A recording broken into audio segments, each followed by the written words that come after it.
महाभारतकालीन हस्तिनापुर अपने आप में विभिन्न रहस्यों को समेटे हुए है। इन रहस्यों को खोजने के लिए समय समय पर पुरातत्व विभाग द्वारा खुदाई भी की जाती है। इसी कड़ी में हस्तिनापुर के विभिन्न पहलुओं पर रिसर्च करने वाले प्रियंक भारती द्वारा आर्टिफिशियल इंटेलिजेंस के आधार पर कुछ फ़ोटो जारी किए गए हैं जो कि चर्चा का विषय बने हुए हैं। ऐसे में हमारे साथ खुद प्रियंक भारती हैं। हमसे ही जानना चाहेंगे किन तथ्यों के आधार पर ये फ़ोटो बनाए गए हैं। अभी आपने जो आर्टिफिशियल आधारित जो हस्तिनापुर की फ़ोटो जारी की गई हैं, किस तरह किन तथ्यों के आधार पर ये आपने फ़ोटो बनाई? ये तथ्य जो है महाभारत आपका पुराण को लिया गया है, उसके आधार पर उनके ज्योग्राफिकल स्टेट्स और क्लाइमेटिक कंडीशंस को आधार मानते हुए जो महाभारत में वर्णित है उसके आधार पर ये आर्टिफिशियल इंटेलिजेंस को इस्तेमाल करते हुए चित्र जारी हुए।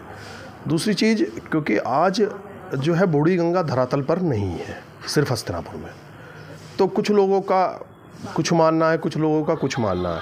पर अगर महाभारत और पौराणिक लिटरेचर का हम रेफरेंस मानते हुए काम करें तो हम उसमें देखते हैं कि राजा निचक्षु के शासनकाल में, जो कि राजा परीक्षित से 5वीं पीढ़ी में हुए थे, तो उनके शासनकाल में महाविध्वंसकारी गंगा में बाढ़ आई थी।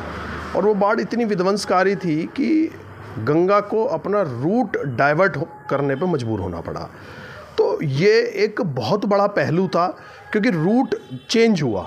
अब वो रूट जो है, पुराना रूट जो था वो आज बूढ़ी गंगा के नाम से जाना जाता है, जो नया रूट है वो आज भी गंगा के नाम से जाना जाता है। तो उसको आधार मानते हुए कि उस टाइम क्या पानी का फ्लो होगा, क्या रूट्स होंगे, उसको आधार मानते हुए हमें आर्टिफिशियल इंटेलिजेंस से जो तथ्य मिले वो बेहद चौंकाने वाले थे।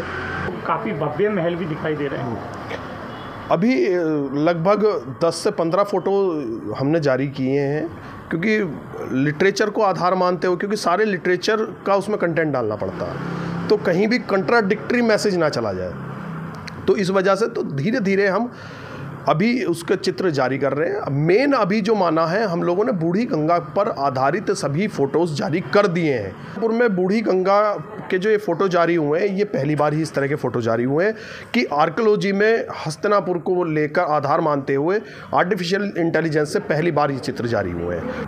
कंटेंट जो है वो 5,500 साल पुराना है। और महल जो थे, क्योंकि महलों की भव्यता कैसी होगी, कैसे गंगा बहती होगी, ये मानना था। और इसमें सबसे बड़ी मदद जो है वो आर्कियोलॉजी को ही मिलनी है, क्योंकि जिन महलों का अभी तक पता नहीं था कि है कहाँ, वो गंगा में समाये हुए महल इन फ़ोटोज़ में आप देख सकते हैं कि किस तरीके से गंगा में समाये थे। और डॉक्टर बीबी लाल ने 1950 में ये भी कहा था कि बूढ़ी गंगा के जब उन्होंने बोरवेल किए थे तो उसमें काफ़ी चौंकाने वाले महाभारत के परिणाम उन्हें प्राप्त हुए थे।